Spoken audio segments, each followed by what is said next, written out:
Hello everyone, my name is Holden Hardman. Thank you so much for joining me again for another video. In real time, we just finished watching The Room. We're gonna go straight into watching The Disaster Artist, which is the story of the making of The Room. It's one of the very few movies or books to movies that I actually read the book before I even knew the movie was gonna be made. The movie is pretty accurate. I would say the ending didn't happen exactly the way that it happened in real life, but they conveyed the point of how Tommy felt, but we'll get into all of that. Real quick, give me a recap of what you thought about The Room, Matt. It was very interesting. It was like a midday soap opera. That's exactly what it felt like. Jenna, what about you? Quick recap, what you thought about it. Really great acting, on point, top notch. Cannot believe this did not win more awards. I actually think you guys are really gonna enjoy The Disaster Artist because it's the Franco brothers, it's really funny, and now you're familiar with The Room, so it's just a fun ride. I think you're gonna really enjoy it. So let's go ahead and jump into it, The Disaster Artist. It has withstood like 10 years. Tommy wanted to break barriers in filmmaking. I think that he had a very clear vision. He is a figure of mystery.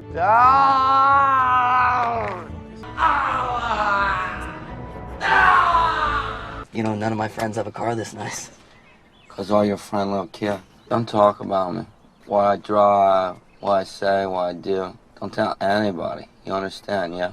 Yeah, no, I won't. It's like all I can think about is what if they laugh at me or if I embarrass myself. I don't care about these people. Come on, you have to do it. People, they're only you and they're only me.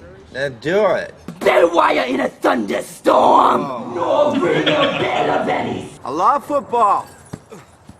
You have to be the best you can be and never give up. Tommy, where are you from? New Orleans. The accent threw me off. What accent? Then one day I get into an accident. What happened? Guy run red light and smash. Wow. Very bad for Tommy. It was like wake up call, you could say. Yeah, definitely. After that, I stopped doing all the other things and I go back to my dream. You're tearing me apart! Oh my God.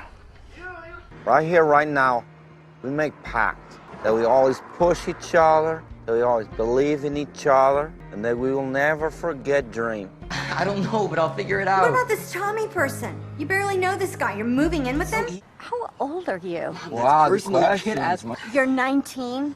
Yeah. I just turned 14. Wow, happy birthday. Okay, Tommy. Have I seen you someplace before? I don't know. I'm an actor. Am I hearing an accent? No, what do you mean? Wow. Can we just try to lose the accent?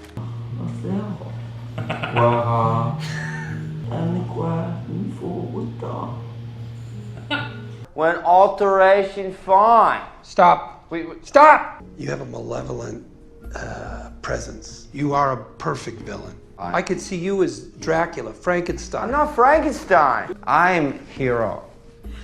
And you all are villain. Ha ha ha. You know what? That's what villain do.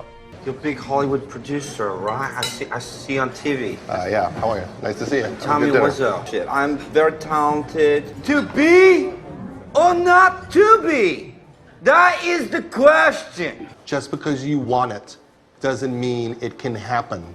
Maybe. I'm not saying maybe, I'm saying not in a million years. Tommy, you okay? Well, I don't have what it takes. All I hear is no all day, every day. It's... Nobody liked me, Greg. Nobody give me a chance. Maybe not worth it, Greg. When they told James Dean he wasn't good enough, did he listen to him? No. No. We said we were gonna push each other.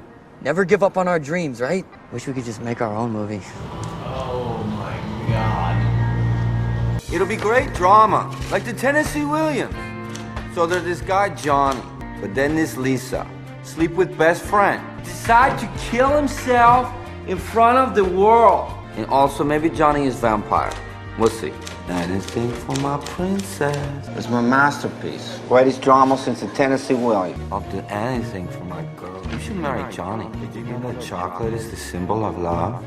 Anyway, how's your sex life? I don't think she's faithful. Life gets complicated. Together. We don't rent. We buy. You want to shoot 35 or HD? Well, we'll shoot both on this film. Looks like rain. Like sexy rain. I really want to be in... No, stop you. I don't make porno. Okay. I just do ice cream. Yeah, The Room! Yeah, let's make a movie! This set of the alleyway looks exactly like the real alleyway out there. That's right. That's why we do in Hollywood movie, right?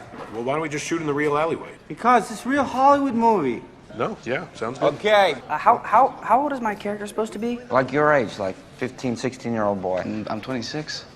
Same thing, okay? You look great. Okay, and Fucking motherfucker! My God, this guy monster. I'm right. What? Oh, what are you, nuts? I did not hit her. I did not. Oh, hi, Mark. I hit her. No. Do you want to change the line? throw it. Do something crazy. Use the bottle. Yes.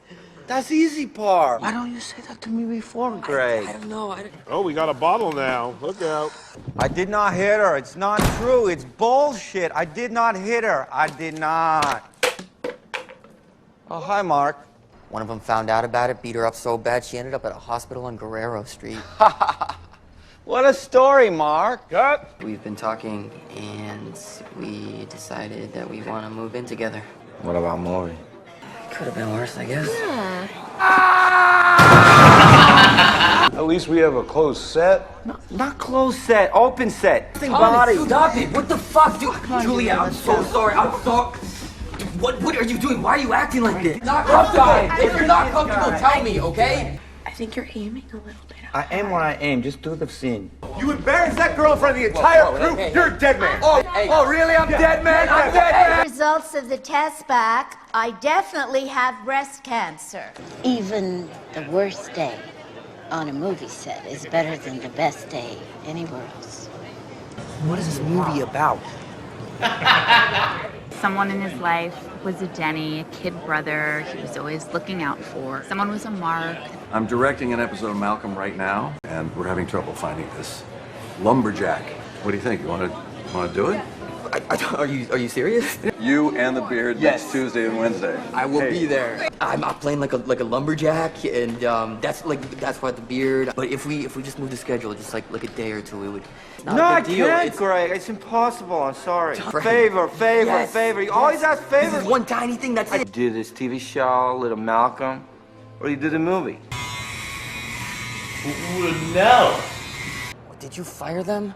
What's to say? Come on, forget about them. We have Todd now. No one believe in you, and Mom think you're a loser. Go. Sit no. Let's get real. Where were you born, Tommy? No, Greg, that's not part of the scene. No way. This is your idea. Where are you from? Let's see. Where does the money come from, huh? This is on camera. I know it's on camera, just like you wanted. Your age, Greg. You're my age. You are a fucking villain! Fucking Frankenstein-looking motherfucker! I'm not villain! We made a pact to never lose sight of our dream. Go, keep going. Wait, Tommy, what? Go, keep going. Sorry, late, traffic crazy. Well, let's go, let's do it. No. Anything for my princess. Okay, I'm ready.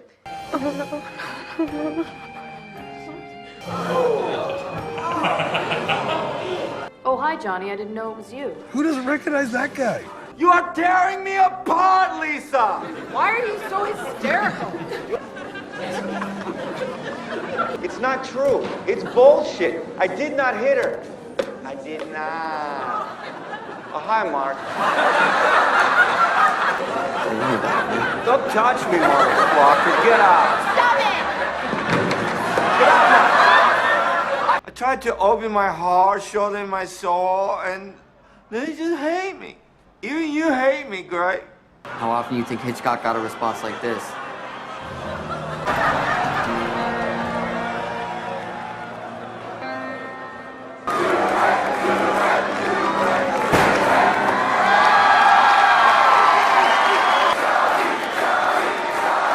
I'm glad you like my comedic movie.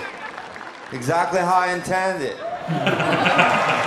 I never make this movie without my friend. We followed our dream. Hey, the room! Holy crap.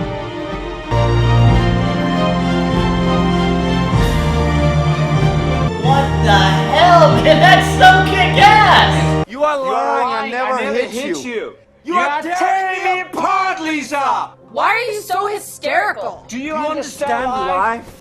I I did not hit her. I did not hit her. It's It's not true. It's bullshit. It's bullshit. I did not hit her. I did not. Oh, hi, Mark. Oh, hi, Mark.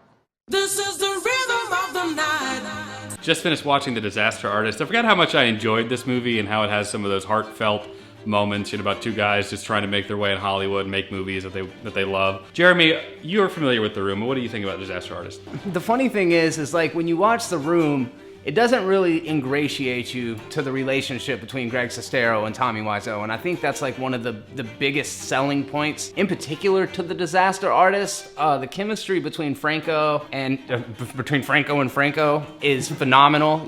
They've got really strong chemistry together, so to see them kind of portray the relationship between these two best friends, it's really touching. I think what Disaster Artist does is kind of smooth over a lot of the things that Tommy did over the course of the career. Like, you end up really liking him because James Franco is super likable, right? But, I could never really get past the whole, like, Lisa thing on the set. Like, he was kind of a jerk, but then it's just this underdog story. It really does make you, emotionally connect with him. And like what Holden said, it's such an underdog thing to see this guy. He didn't have the talent, he didn't have the skill, but against all odds, he put it on the line. He made a movie, and that's something I haven't done. So like on one hand, you can kind of ridicule him for making the worst movie in the world, but at the same time, it's become like a cultural phenomenon. So I really enjoy The Disaster Artist. I think it's a great take on it. The credits are some of the best parts when you see the side-by-sides, but it's a really feel-good, enjoyable movie. So I'm a big fan. I think my biggest critique of it, at least from interviews that I've seen of Greg Sestero, he seems to be so much more of like an introverted kind of guy. He seems so much more quiet. Probably has some insecurities too that they touched on a lot in the movie. I think for me, I wasn't crazy about Dave Franco's portrayal of him, given what I've seen Greg Sestero in, where he's just kind of like,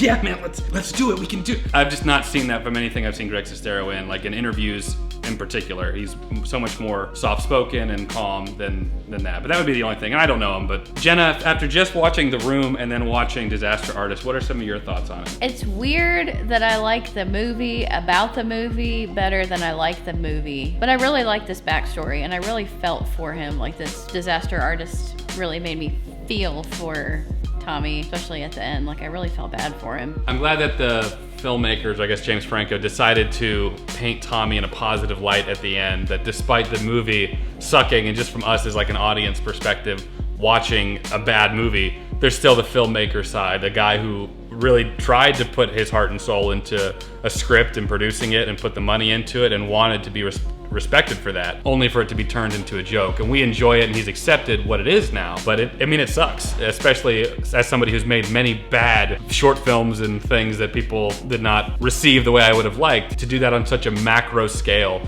would be like heartbreaking. But what I've never seen you do is compare yourself to Hitchcock and Stanley Kubrick. So maybe you can do that next time. Yeah. It's not I'm the next Spielberg, or I want to be like this. You just want to be the best version of Holden. I just want to make something that people like. That's pretty much always been my thing. Pastor and I actually dressed up for the premiere of this. He was Tommy, I was Greg. Shocking! This was one of the movies that along with Endgame and a couple others, I was religiously looking online as to when the release date was because it was one of those movies that it was like a good 3 or 4 months before they put it out on video, and I really wanted to see it again. I loved the appreciation that all these new fans and old fans alike take to the story to watch what it took. I am super, super thankful for Greg telling this story and allowing it to be something that was so easy to be made into a film for the rest of us to experience it. It's like a time machine almost, like we all wanted to be there. My next big step is to be a part of one of those, participate and throw the spoons and the footballs and everything. I want to be a part of one of those and hopefully meet Tommy. So Matt, after just watching The Room and how awful and wonderful it is,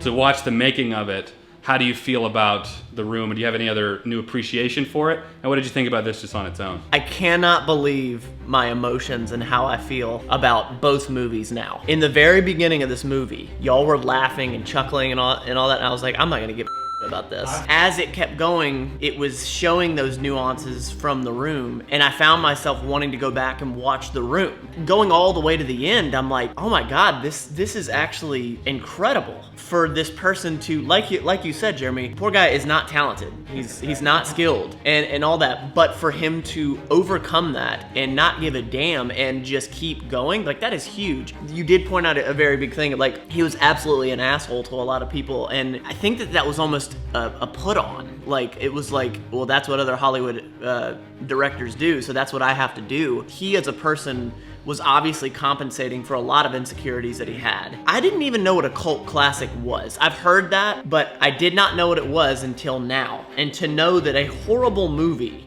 gets turned around and eventually loved for whatever reason is like such a crazy triumph that I didn't see coming. And it's like, I got goosebumps at the end of it. I was like, this is badass. Like, I'm so happy for him. Oh my God, him making him shave his beard, that like crushed me. Whenever his mom was shooting him down in the beginning, I was like, that is just so relevant and so everywhere. There's a game! What is this? Thank you. Getting a peek into yet another area of film. I didn't know, like, I don't know, it's such a twist of emotions. I think that there's a lot of relatability to it as well. We're not trying to move to LA and become filmmakers or actors or whatever. I mean, I always wanted to make movies and TV shows. Anybody out there, just let me know. But the sense of like, YouTube is my living now, and it's something I've always wanted to do. And to put, I know from my own experience, putting years into making weekly content that 20, 30 people would watch consistently and just be like, why don't I just give up? Nobody's watching anyway. Why am I killing myself for this? So yeah, I mean, I understand it from that aspect. The fact that you just now said it kind of expanded your understanding of film and your appreciation for film, that's like the biggest win in the world. I mean, if this thing isn't about Matt learning to appreciate things that might be outside of his wheelhouse, I don't know what we're really doing here. And just to hear him be like, you know, now I know what a cult film is, and now I can, just that thing that you said about people loving something for reasons that you don't initially think of, that's awesome, man. That's like the coolest thing I could hear about it, you know? Now that The Disaster Artist is out, it's like you finally get the other half of that pie. You can have fun with it, and you don't have to feel like, what is wrong with me? You know, and you realize that nothing was wrong with you. You're just appreciating someone's effort to just never say die and get their job done, and ultimately not care about what the end result was, as long as he finished it and he did what he set out to do. I think it filled in so many holes for somebody that hasn't been watching it for years, because let's face it, I wouldn't have watched this by myself, but I legit give both of these movies together like an 8 out of a 10. Yeah. Because of such, like, it has such a grasp on you when you really can sit back and understand the effect that it has. I think like just watching you and how you were saying it just now, you know, the 8 out of 10, it's because we're content creators. We know what it's like to go, people are gonna like this, or people are gonna even care about this, or they're gonna wanna see more of this. And we don't put $6 million into our production. So I mean, this guy's, his faith was just ungodly. We may not have had $6 million to put into a movie, but I know for all of us, we put our heart and soul and our finances into videos or into shorts or whatever that people did not like or did not respond well to or even watch. And I think in all of our cases at some point. So I understand this from that perspective. It sucks. I know you and I have worked so hard long ago on things that nobody watched, and even comment, you know how YouTube is, the hate comment on stuff that it's like, well, but you don't understand how much we worked on it, you know? So this kind of just shows the work that went into a bad movie. Every bad movie, no matter what it is, at some point had somebody that was like, had an idea and put their hard work into it. That's one of the reasons that's really hard for me to give a bad rating, because I know that there are people who worked, like I see a lot of myself in bad movies because I make bad movies. I feel like a lot of people that are going after movies and want to be an actor and all that, a part of that is the money and the fame, but a part of that is the money. So that was something that was fairly unique to Tommy, and how mysteriously he had this money. He wanted the fame, he wanted the notoriety, he wanted the art of it. That was also an interesting point. Like, he had all this money. He didn't have to do this for the money aspect, so that was completely removed from it. So that, I don't know, it's kind of interesting. All right, guys, well, that's it. Let us know what you think about The Disaster Artist in the Room down in the comments below. Like this video if you enjoyed it. It helps my channel out a lot. Make sure to check out everybody's channel. The links will be in the description below. Subscribe if you want to see more fun content like this. Join my Patreon to have early access and some bonus features. As always, I appreciate you watching, and we'll catch you in the next video. Take care.